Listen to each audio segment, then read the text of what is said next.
उसके बाद ऊंट। अब ये देखिए पहले ही आ गया बड़ी ऊ की मात्रा, तब हम क्या करेंगे, जब पहले शुरू में मात्रा आ जाए तो अलिफ के साथ लगाएंगे, अलिफ और वाओ को उल्टा पेश, ये किसके लिए, ऊ के लिए। उसके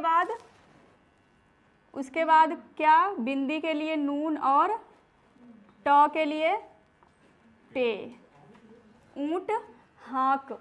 अब पहले ह आ रहा है फिर अलिफ आ रहा है, तो कौन सा हे आएगा, बे की शक्ल वाली, हे के साथ अलिफ, नून और काफ, हाँक दो, दाल और ओ की मात्रा के लिए वाओ, उसके बाद डैश।